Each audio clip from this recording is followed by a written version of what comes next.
Hello everyone, this is Mr. Shayan with you, a business and economics expert, a qualified educationist and a corporate trainer. Welcome to my channel. आज के इस lecture में मैं आपको पढ़ाने वाला हूँ industries and the characteristics of industries and this lecture is gonna be highly beneficial for ITB students and POC students, those students who are studying ITB in their BCom or ADC or POC in their first year or second year. So stay tuned. Welcome back. अपने lecture की जानिब चलते हैं जनाब। हमारे सबसे पहले आज मैं आपको बता दूं इस लेक्चर के अंदर हम क्या कुछ कवर करेंगे। इंडस्ट्री की मीनिंग मैं आपको क्लियर कर दूंगा, इंडस्ट्री क्या होती है, कैसे ऑपरेट करती है एंड सो ऑन, ये आपको क्लियर हो जाएगा। तीनों हमारी जो मेन इंडस्ट्रीज होती हैं, यानी primary sector industries, secondary sector industries and tertiary sector industries. वैसे एक चौथा क्वार्टरनरी भी होता है लेकिन वो आपको सिलेबस का हिस्सा नहीं है तो पढ़ाना बेकार है। और कैरेक्टरिस्टिक्स ऑफ इंडस्ट्रीज ये मैं आपको आज क्लियर करवा दूंगा। सबसे पहले हम मूव करते हैं जनाब, व्हाट इज एन इंडस्ट्री। यहाँ पे एक चीज़ मैं आपको क्लियर करूँ, स्टूडेंट सबसे बड़ी मिस्टेक करते हैं एग्जाम के अंदर। मैंने बहुत सारे स्टूडेंट्स की कॉपीज वगैरह देखी हैं जिसके अंदर वो डिफरेंशिएट नहीं कर पाते हैं इंडस्ट्री एंड बिजनेस के दरमियान। What is called an industry and what is called a business. देखो वो ये समझते हैं कि कोई भी बिजनेस, वो कहते हैं अच्छा, यानी आपस में कभी देखा है कि स्टूडेंट्स की बात हो रही है तो कहते हैं अच्छा तुम्हारे अब्बा की इंडस्ट्री लगी हुई है। अरे भाई इंडस्ट्री नहीं लगी हुई है, वो बिजनेस होता है, फैक्ट्री होती है। फैक्ट्री को वो इंडस्ट्री समझ देते हैं। सबसे बड़ा मसला है फैक्ट्री को इंडस्ट्री समझ देते हैं, जबकि ऐसा नहीं होता। In the context of business, an industry is a group of companies or the organization। और से देखो ये रहा, यहाँ पे पढ़ रहा हूँ, आपके जहन में रहो कहाँ पढ़ना है, ये पढ़ रहे भाई, ये रहे।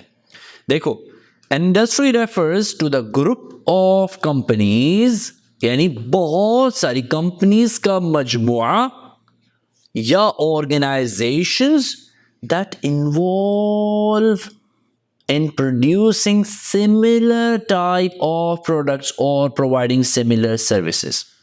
इंडस्ट्री कहते हैं बहुत सारे बिजनेसेस एक साथ जो एक जैसी गुड्स प्रोड्यूस कर रहे हो या एक जैसी सर्विसेज ऑफर कर रहे हो। मिसाल के तौर पे हमारे यहाँ कहा जाता है शुगर इंडस्ट्री।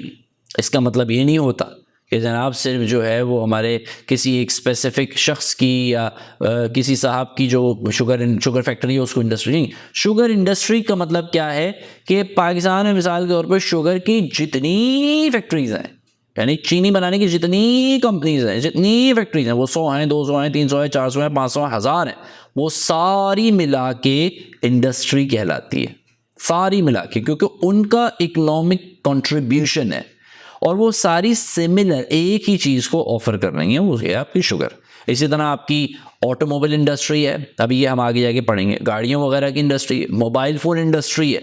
अब मोबाइल फ़ोन की कितनी सारी दुकानें हैं जनाब। जैसे आप कराची की मिसाल उठाने तो सरीना इतना बड़ा जनाब मॉल है, इसी तरह लाहौर के अंदर एक मॉल है पूरा, इसी तरह कराची के अंदर एक और सदर की मार्केट है, पता नहीं कितनी मार्केट्स हैं जगह जगह के ऊपर, गुलशन के अंदर मार्केट है एंड सो ऑन। तो ये सारी, लेकिन मोबाइल फ़ोन इंडस्ट्री का मतलब ये है कि पूरे पाकिस्तान के अंदर मोबाइल फ़ोन की जितनी शॉप्स हैं, जितने सप्लाईज, वो सब कुछ इस इंडस्ट्री में आते हैं बिकॉज उनका काम एक है, मोबाइल बेचना। उन सब का काम एक है, सब एक ही चीज ऑफर कर रहे हैं, मोबाइल बेचना। So an industry refers to the group of companies, मजमुआ कंपनीज का, और the organisation that involve in producing similar product और providing similar services. These companies may operate in various forms. ये कंपनीज जो है वो बहुत सारे फॉर्म्स के अंदर ऑपरेट कर सकती हैं, सच एज मैन्युफैक्चरिंग होता है, ठीक है, मैन्युफैक्चरिंग, पैदा बनाना किसी चीज़ की मैन्युफैक्चरिंग। सर्विसेज ऑफर करते हैं जनाब, टेलीकम्युनिकेशन इंडस्ट्री है। पाकिस्तान में टेलीकम्युनिकेशन इंडस्ट्री क्या है जनाब, PTA यूफोन आपको ऑफर कर रही है टेलीकम्युनिकेशन की, जैज़ आपको ऑफर कर रही है टेलीकम्युनिकेशन की, वारिद एक होती थी वो आपको ऑफर करती है टेलीकम्युनिकेशन की। इसी तरह से टेलीनॉर, पता नहीं अब है कि नहीं है, बोला वाला पाकिस्तान के अंदर एक ओलिगोपोली बन गई है बहरल, लेकिन यूजुअली 5-6 कंपनीज, 4 कंपनीज हर कंट्री के अंदर अपनी सर्विसेज ऑफर करती हैं, ठीक है। और एक्सट्रैक्टिंग द नेचुरल रिसोर्सेज, बहुत सारी कंपनीज मिलके नेचुरल रिसोर्सेज को एक्सट्रैक्ट कर रही हैं, तो वो आपकी जनाब प्राइमरी इंडस्ट्री बन जाती है। अब ये आप आगे पढ़ेंगे, अभी आपको पढ़ाएंगे। But they are unite by the commodity of their core activity. ये पढ़ना है इसको, कोर एक्टिविटी, यानी एक चीज जो मेन, एक ही काम वो सारे बिजनेसेस कर रहे हैं, उन सब का जमा इज कॉल्ड एन इंडस्ट्री। वो सारे जमा कर दी तो वो इंडस्ट्री बन गई, एक ही काम कर रहे हैं सबके सब। अच्छा जी, दो चीज़ें होती हैं यहाँ पे, आप समझिएगा। एक आपके पास एग्जाम में कभी कोई क्वेश्चन आता है कि ब्रॉड इंडस्ट्रीज क्या होती हैं, और दूसरा होता है स्पेसिफिक इंडस्ट्री क्या होती है। ब्रॉड इंडस्ट्री क्या होती है? Broad industry refers to the large sector of the economy, economy का एक बहुत बड़ा हिस्सा that encompasses a wide range of related activities, बहुत सारी रेंज एक जैसी एक्टिविटीज की, products and goods and services. These include a general nature and include multiple सब इंडस्ट्रीज. देखो ब्रॉड, बड़ी बड़ी, ब्रॉड का मतलब क्या है? बड़ी, ज्यादा. गौर से समझना, एक इंडस्ट्री, उसके नीचे मल्टीपल बहुत सारी इंडस्ट्रीज ऑपरेट हो रही हैं. अगर हम मिसाल के तौर पे ये कहते हैं कि जनाब ऑटोमोबाइल इंडस्ट्री, टेक्नोलॉजी इंडस्ट्री. अब टेक्नोलॉजी के अंदर जनाब सब कुछ आ गया आपका. टेक्नोलॉजी के अंदर आपके सेलफोन भी आ गए, टेक्नोलॉजी के अंदर आपका इंटरनेट भी आ गया, टेक्नोलॉजी के अंदर आपका मैन्युफैक्चरिंग भी आ गया, टेक्नोलॉजी के अंदर आपकी गाड़ियाँ जो ई कार्स बन रही हैं वो भी आ गई, टेक्नोलॉजी में आपके टावर्स भी आ गए, टेक्नोलॉजी में आपकी वो सेप्टको भी आ गया, वो हर चीज़ आ गई उसके अंदर. तो एक ब्रॉड इंडस्ट्री, उसके नीचे बहुत सारी सब इंडस्ट्रीज ऑपरेट हो रही होती है. सब इंडस्ट्रीज, मैंने सब बिजनेसेस का नहीं कहा, सब इंडस्ट्रीज ऑपरेट होती हैं, उसको हम कहते हैं ब्रॉड इंडस्ट्री. और से समझते हैं यहाँ पे कहते हैं for example technology industry is a broad and includes everything from software development to the hardware manufacturing of telecommunications and the information system. बड़ी ब्रॉड फैली हुई इंडस्ट्री. ठीक है. उसके बाद स्पेसिफिक इंडस्ट्री, एक industry. On the other hand, it's a narrower in scope and focuses on a particular subset of the industry. जैसे हमने बात की स्मार्टफोन की इंडस्ट्री, पीछे चलेगा, गलती से मुझसे क्लिक हो गया जी, पीछे. अच्छा जी, स्मार्टफोन की इंडस्ट्री एक इंडस्ट्री है ना, स्मार्टफोन इंडस्ट्री. गाड़ियों की इंडस्ट्री एक इंडस्ट्री, कॉटन इंडस्ट्री एक इंडस्ट्री है. ठीक है. तो ब्रॉड इंडस्ट्री क्या है? एक इंडस्ट्री, बड़ी इंडस्ट्री, एक इंडस्ट्री ऐसी जिसके नीचे बहुत सारी सब कैटेगरीज ऑफ इंडस्ट्रीज हैं.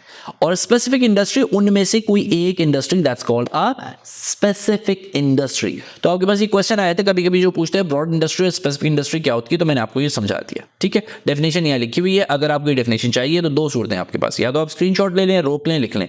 दूसरी सूरत ये है कि इसी लेक्चर के नीचे मैंने लिंक दे दिया है www.idealeducators.com, जो मेरी वेबसाइट है. वहाँ पे आप जाएंगे, आपको क्लिक करेंगे, आपको ये नोट्स अवेलेबल हो जाएंगे. वहाँ पे आप आराम से रीड कर लीजिए, कॉपी कर लें, डाउनलोड कर लें, आई डोंट माइंड, वहाँ से पढ़ लें आप. ठीक है.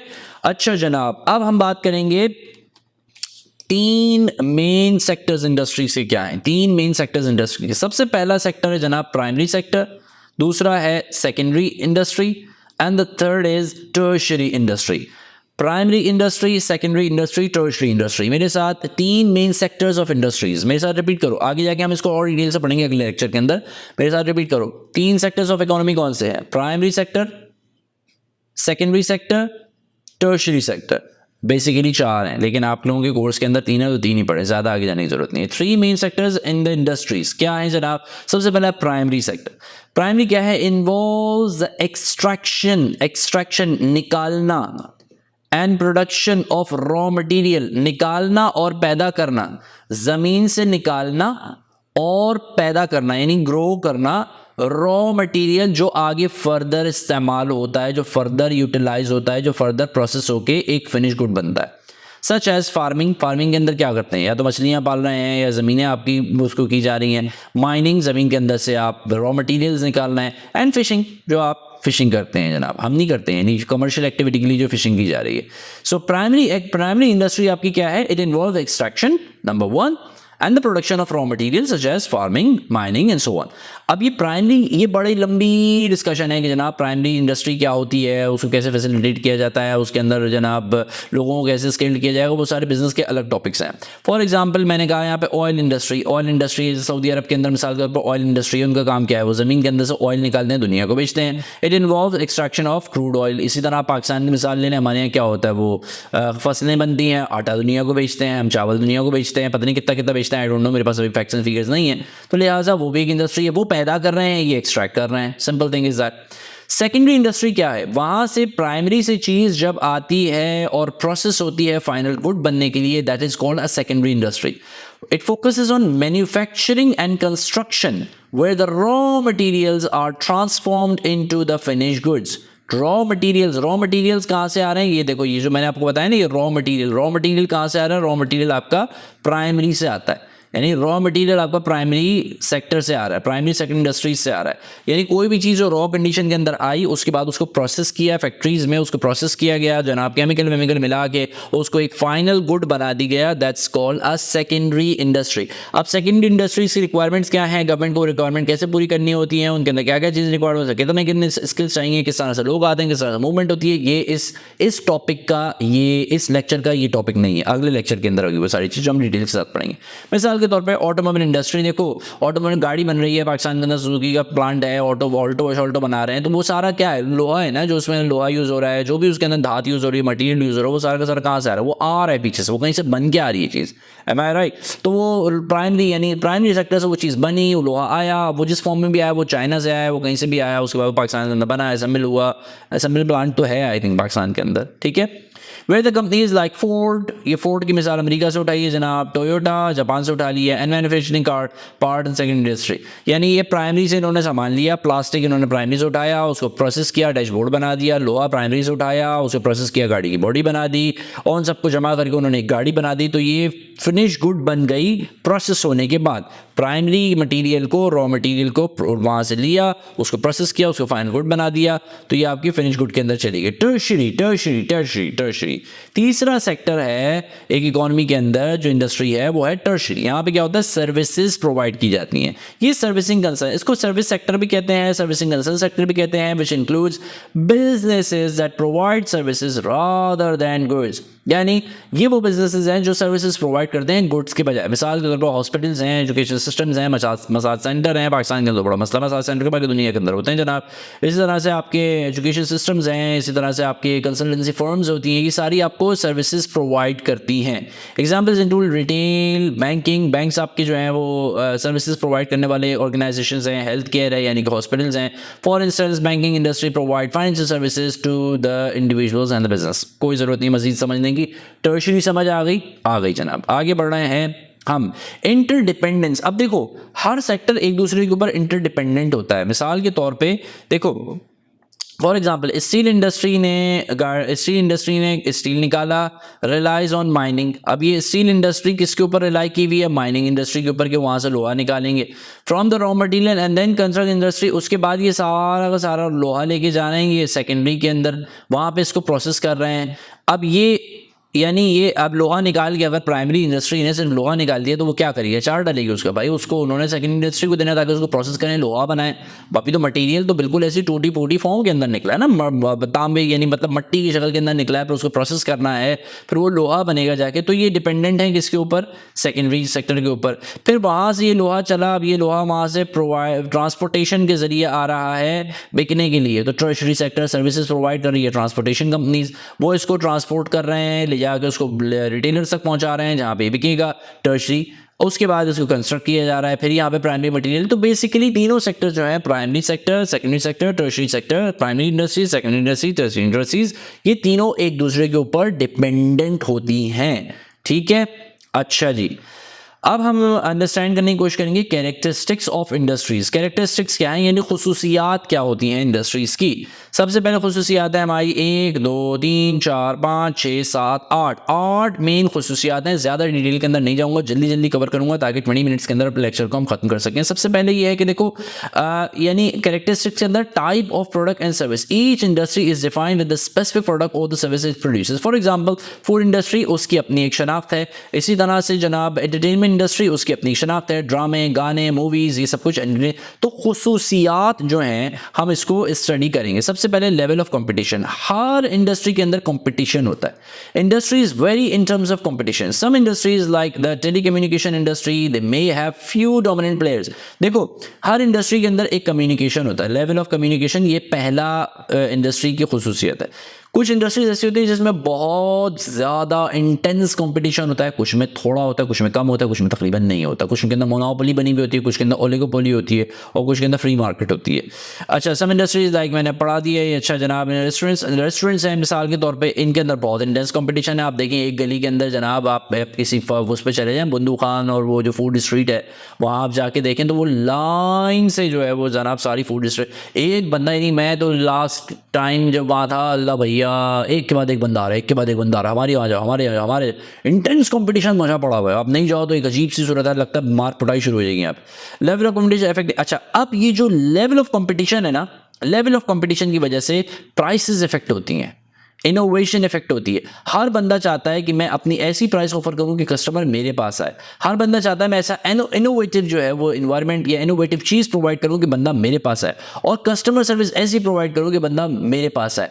तो पहली कैरेक्टरिस्टिक क्या, हमारी लेवल ऑफ कंपटीशन, जो कि इंडस्ट्रीज के हिसाब से वेरी करता है। कुछ इंडस्ट्रीज में बहुत होता है, कुछ में थोड़ा होता है, कुछ में बिल्कुल भी नहीं होता और कुछ में बहुत ज़्यादा होता है। और इस कंपटीशन की वजह से जो चीज़ें इफेक्ट होती हैं वो है प्राइस, वो है इनोवेशन लेवल और वो है कस्टमर सर्विसेज, ये इफेक्ट होती हैं।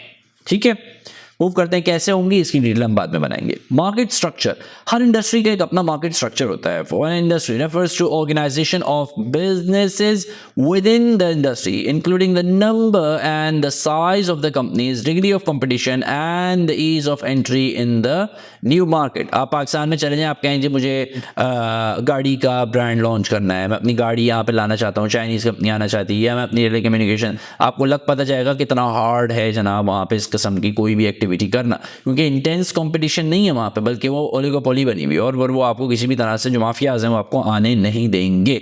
तो मार्केट स्ट्रक्चर बड़ी इंपॉर्टेंट चीज़ होती है। For instance the airline industry often has high barriers. पहले तो ये होता था कि भाई सिर्फ एक PIA चलती थी, बड़ी मुश्किल से पता नहीं कैसे जाके फिर वो एक एयर ब्लू स्टार्ट हुई थी, उसके बाद फिर बड़ी मुश्किल से शाहीन एयर स्टार्ट हुई थी, अल-अमान अल-हफीज़ एयरलाइंस थी। ठीक है, अब हाल ही के अंदर ये हुआ था कि जनाब कुछ ही इमरान खान साहब के दौर के अंदर ऐसा हुआ कि जनाब एक के बाद एक एयरलाइंस आई, सीरीन एयर आ गई और फ्लाई जिना आ गई, और वो एक और भी कोई एयर है सीरीन एयर सियाल आ गई। तो कितनी सारी ऑपरेट हो रही है पाकिस्तान के अंदर इस वक्त प्राइवेट, यानी PIA एक अलग है, उसके अलावा आपकी एयर ब्लू हो गई, शाहीन हो गई, सब हो गई। तो basically market structure, for instance airline industry often high barriers and so on, cost of airplane infrastructure resulting in a few competitors. That's it. Market structure की वजह से ये सारी चीज़ें इफेक्ट होती हैं। चलें जी आगे मूव करते हैं। टेक्नोलॉजी एंड इनोवेशन, अगली कैरेक्टरिस्टिक है। Industries are often categorised by the level of technology and innovation they require. ठीक है, इंडस्ट्रीज को हम अक्सर कैटेगराइज कर देते हैं उनकी लेवल ऑफ टेक्नोलॉजी। अब अगर आप पाकिस्तान की मिसाल उठा लें तो हमारी जो एग्रीकल्चर इंडस्ट्री है, यहाँ पे कोई ज़्यादा टेक्नोलॉजी नहीं चाहिए, लेकिन दुनिया में तो खैर चाहिए, दुनिया के अंदर तो टेक्नोलॉजी वो एग्रीकल्चर में बहुत चाहिए जी, लेकिन हमारे यहाँ नहीं चाहिए होती इतनी ज़्यादा। High tech industries like pharmaceuticals and information technology are driven research and so on. तो हमारे यहाँ कहा जाता है, यानी दुनिया के अंदर ही कहा जाता है कि भाई फलां इंडस्ट्री है, इस इंडस्ट्री का इतना कंट्रीब्यूशन है इकोनॉमिक ग्रोथ के अंदर, तो इनकी ये टेक रिक्वायरमेंट्स हैं, इनकी ये टेक्नोलॉजिकल रिक्वायरमेंट्स हैं। हमारे यहाँ तो नेट ही बंद हो गया, नेट इतना स्लो हो गया कि इंडस्ट्री गई तो प्रोग्राम तो इंटरनेट का उड़ गया। चलें जी मूव करते हैं। नेक्स्ट है regulations and compliance. Her industry की अपनी अपनी रेगुलेशंस होती हैं, हर इंडस्ट्री की अपनी अपनी कंप्लायंस होती है। Many industries are subject to government regulations. For example जैसे आपकी है एरोनॉटिकल एरोस्पेस इंडस्ट्री है, इसके अंदर गवर्नमेंट, ये हमेशा यूजुअली हर कंट्री के अंदर ये गवर्नमेंट के अंदर होती है, क्योंकि ये डिफेंस से रिलेटेड चीज़ें होती हैं, और इसके अंदर एंट्री भी बड़ी मुश्किल होती है, इसके अंदर बैरियर्स टू एंट्री बहुत शदीद होते हैं, क्योंकि कोई इतनी आसानी से, देखो ना, कोई भी कंट्री आपको अलाउ थोड़ी करेगी आप अपनी सैटेलाइट्स वहाँ बैठ के बनाना शुरू कर दो, आसमान भेज दें, कल आप उनके सारे राज निकालेंगे, सारी चीज़ें निकालेंगे। For example the pharmaceutical industries must comply with strict regulations. अब जनाब ये मैं आपको जैसे एक चीज़ बताता हूँ कि आप पाकिस्तान के अंदर देखते हैं कि जनाब हमारे यहाँ जो दवाएँ हैं वो भी जारी होती हैं, और उसकी कोई इतनी मतलब पकड़ी गई तो पकड़ी गई, नहीं पकड़ी गई तो नहीं पकड़ी गई। दवाएं भी जारी हैं, बच्चों की दवाएं जारी हैं। मैंने कुछ अर्सा पहले देखा था कि जनाब वो पैनाडोल किसी ने से तोड़ी तो उसके अंदर एक लोहे का तार पड़ा हुआ था। अब सोचिए खुदा ना खास्ता अगर वो पैनाडोल खा ले और पेट में चली जाए, लोहे का तार कहीं अटक जाए, अल्लाह अलविज़, कितनी खतरनाक चीज़ होगी। तो भाई हम तो दवाएं भी खोल के खाते हैं, तोड़ के खाते हैं, अल्लाह के हाथ में बाकी सारी चीज़ें। लेकिन कंट्रीज़ के अंदर ऐसा नहीं होता। दीगर कंट्रीज़ के अंदर आप ये चीज़ें एक्सपेक्ट ही नहीं कर सकते कि जो है वो मेडिकल की नहीं दवाएँ जाली हो। ये आप किसी कंट्री को उठा लें, आप दुबई को उठा लें, आप सऊदीया को उठा लें, आप कतर को उठा लें, आप गल्फ की किसी कंट्री को उठा लें, आप थाईलैंड को उठा लें, आप अमेरिका को आप किसी कंट्री को भी दें, यानी ये सेंस है ही नहीं कि दवा जाली होगी। वहाँ ये सेंस है ही नहीं कि खाने की चीज़ें जाली होंगी। उसका रीज़न क्या है? क्योंकि रेगुलेशंस एंड कंप्लायंस गवर्नमेंट घुसी हुई है जनाब हर चीज़ के अंदर। हर चीज़ में गवर्नमेंट ने चेक एंड बैलेंस लगाया हुआ है, हर चीज़ गवर्नमेंट चेक कर रही है, हर चीज़ को गवर्नमेंट जो है वो उसके ऊपर पूरी तरह से उसके रेगुलेशंस रखे हुए। तो ये बड़ी ये कैरेक्टरिस्टिक है जनाब, और इसके हिसाब से बिजनेसेस को जो है इंडस्ट्रीज़ को पूरी बंद के चलना पड़ता है, इंश्योरिंग द सेफ्टी। जैसे चाइना बदकिस्मती से मशहूर है कि जनाब वहाँ पे चाइल्ड लेबर होती है, तो चाइना क्या हमारे यहाँ होती है चाइल्ड लेबर? आज तक किसी ने पूछा है? आप जाके देखें जो इंडस्ट्रियल एरियाज़ हैं वहाँ बेचारे कितनी छोटी छोटी उम्र के बच्चे जो है वो नौकरी कर रहे हैं। किसी ने पूछा? UNFCCC आती है, यूनाइटेड नेशंस, अगर वो आती है तो बच्चों को छुपा देते हैं, सो उनका विजिट आता है, तो बस बहुत सारी चीज़ें ब्लैक मार्केट के अंदर चल रही हैं unfortunately. Supply chain and distribution, ये भी इंडस्ट्रीज़ की एक कैरेक्टरिस्टिक है, जिसके अंदर आप देख लें supply chain and distribution network are crucial components of an industry. For instance the fashion industry relies on the complex supply chain that includes sourcing the raw material. Fashion industry ये भी इसकी characteristic खसूसियत है, ठीक है। जैसे मिसाल के तौर पर आपकी फैशन इंडस्ट्री है, अब हमारा एक दोस्त है उसकी जनाब वो फैशन इंडस्ट्री में काम करता है, काम नहीं करता, उसका अपना बिजनेस है, तो वो दुनिया की पता नहीं कौन कौन सी कंट्रीज से उनका कोई ख़ास कपड़ा आता है, ख़ास लेदर आता है, चीज़ें आती हैं, फिर उसको प्रोसेस करते हुए विंटेज आइटम्स बनाते हैं वो, फिर वो उसके शोज़ करते हैं सो ऑन। वो विंटेज क्लोथिंग की उनकी जो है वो एक काम है। So manufacturing and distributing products to the retailers, ये भी बड़ी इंपॉर्टेंट चीज़ है कि ये कैरेक्टरिस्टिक है सप्लाई चेन, मैन्युफैक्चर करना, चीज़ों को पहुँचाना। कैरेक्टरिस्टिक इतनी इंपॉर्टेंट नहीं होती, बस मैं आपको समझा रहा हूँ कि इस क्वेश्चन आपके पास आ जाता है, you must know it as a business student, ठीक है। Efficient supply chain management can provide the competitive advantage within the industry, यानी अगर अच्छी तरह से चीज़ों को सही तरह से कम प्राइस के अंदर जल्दी पहुंचा दिया जाता है तो इससे बिजनेसेस को competitive advantage आ जाता है। यानी मिसाल के तौर पे दराज कितने दिन के अंदर चीज़ पहुंचा रहा है, दराज को कोई भी बिजनेस बीट कर सकता है अगर वो 1 डे डिलीवरी दे दे। अगर कोई बिजनेस इतनी हैवी इन्वेस्टमेंट के साथ आ जाता है और वो कहता है कि हम ऑनलाइन ऐसा बिजनेस देंगे कि आप आज खरीदें आज आपको प्रोडक्ट आ जाएगी, आज खरीदने कल आ जाएगी, दराज को खा जाएगा वो, क्योंकि यही एक एज है, और उसको वो पाकिस्तान के अंदर इतनी आसानी से पॉसिबल नहीं होंगे, इंफ्रास्ट्रक्चर नहीं है हमारे। Okay, globalisation and market reach, businesses की मार्केट रीच, यानी ये कैरेक्टरिस्टिक्स है कि इंडस्ट्रीज़ को ग्लोबल रीच हासिल होती है। इंडस्ट्रीज़ जो है वो पूरी दुनिया में ऑपरेट करती हैं, पूरी दुनिया में प्रोडक्ट्स अपनी चीज़ों को सप्लाई करती हैं, बेचती हैं, पहुंचाती हैं। Some industries like electronic industries are highly globalised.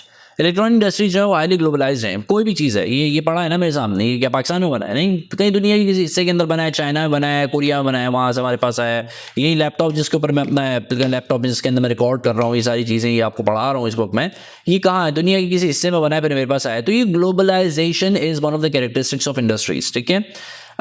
Companies operating and selling the products across multiple industries. Globalization can impact an industry's competitive landscape, with businesses needing to adopt to different markets and regulations and so on. ये बड़ी important चीज़ होती है कि जो businesses different markets के अंदर operate होते हैं वो उन कंट्रीज के रूल्स एंड रेगुलेशंस को फॉलो करते हैं। This is one of the characteristics of an industry. Economic contribution जनाब क्या होता है? इसकी लाइट क्यों बार बार हल्की हो रही है? ओके, इकोनॉमिक कंट्रीब्यूशन, हर इंडस्ट्री एक कंट्री के साथ, एक कंट्री के अंदर अपनी इकोनॉमिक कंट्रीब्यूशन करती है। वो कंट्री अपनी वो इंडस्ट्री जो है वो जॉब्स पैदा कर रही है, वो इंडस्ट्री बिजनेस कर रही है, वो इंडस्ट्री के अंदर यानी पूरी इंडस्ट्री अगर आप उठाने मिसाल के तौर पर कॉटन इंडस्ट्री है पाकिस्तान की, वीट इंडस्ट्री है, फ्लावर इंडस्ट्री है, पता नहीं कौन कौन सी इंडस्ट्रीज़ हैं मिसाल के तौर पर, उसके अंदर लाखों लोगों का, आपकी ये है टेक्सटाइल इंडस्ट्री है, लाखों लोगों का रोजगार लगा हुआ है। लाखों लोगों का मतलब क्या है भाई? ये जो बिजनेसेस हैं ये ऑपरेट हो रहे हैं, ये प्रोडक्ट्स बना रहे हैं, ये दुनिया को बेच रहे हैं, ये वहां से पैसा कमा रहे हैं, पैसा कमा के लोगों को दे रहे हैं, लोग ये पैसा ले जाके इकोनॉमी के अंदर डाल रहे हैं, जाहिर सी बात है चीजें खरीद रहे हैं, पैसा मूव हो रहा है, सर्कुलेट हो रहा है, फ्लक्चुएट हो रहा है एंड सो ऑन। सो ये इकोनॉमिक कंट्रीब्यूशन कर रही है, सारी इंडस्ट्रीज मिलकर इकोनॉमिक कंट्रीब्यूशन करी। इसी तरह से कहा जाता है कि भाई पाकिस्तान जो है वो एक एग्रीकल्चर बेस्ड इकोनॉमी है। क्यों? क्योंकि सबसे बड़ा कंट्रीब्यूशन पाकिस्तान की इकोनॉमी के अंदर उसके एग्रीकल्चर का है। उसके बाद हम बेसिकली पता नहीं कौन सी इकोनॉमी है, लेकिन हमारा सबसे बड़ा कंट्रीब्यूशन तो ओवरसीज पाकिस्तानी का है, जो बाहर से पाकिस्तान के अंदर पैसा बेचते हैं। उसके बाद फिर हमारा इसका है प्राइमरी सेक्टर का है, एक्सपोर्ट्स हैं हमारी कुछ, फिर सो ऑन मिला बलू के बैरल एक सेक्टर हमारा बन जाता है। तो industries contributing economy various ways such as providing the employment, generating income and contributing GDP. मैंने आपको सारी बात समझा दी। जीडीपी का मतलब क्या है? ग्रॉस डोमेस्टिक प्रोडक्ट, जो चीज़ें हमारी बाउंड्री के अंदर अंदर बन रही हैं। रिव्यू एक दफ़ा कर लेते हैं, हमने आज क्या पढ़ा जनाब? मैंने आपको आज समझाया the concept of industry is central to understanding how the businesses operate within the border of economy, ठीक है। Defining types of business operating, understanding the level of competition, इससे हमें ये पता चलता है कि जनाब अगर हमें ये पता है कि ये कौन सी इंडस्ट्री की क्या कैरेक्टरिस्टिक्स हैं, तो हमें इससे ये पता चल जाता है कि इस इंडस्ट्री का लेवल ऑफ कंपटीशन कितना होगा, इसको क्या क्या फैसिलिटीज़ चाहिए। क्योंकि देखो गवर्नमेंट की जिम्मेदारी क्या होती है कि वो इंडस्ट्रीज़ को फैसिलिटेट करे, इंडस्ट्रीज़ को हेल्प आउट करे, इंडस्ट्रीज़ के आउटपुट को बढ़ाए ताकि वो पैसा लेके आए, वो सपोर्ट करें लोगों को। Industries recognising the impact of technology, कितनी टेक्नोलॉजी उन इंडस्ट्रीज़ को चाहिए होगी और उनका क्या इम्पैक्ट है। Regulations, globalisation, we can better appreciate the role that different industries play in the economic development, whether you are studying the business blah blah blah। ये सारी वो बातें जो मैंने अभी आपको पूरे लेक्चर के अंदर समझाई थी। उम्मीद करता हूँ आपको आज का ये जो लेक्चर था industries and characteristics of industries का लेक्चर पसंद आया होगा और समझ भी आ गया होगा।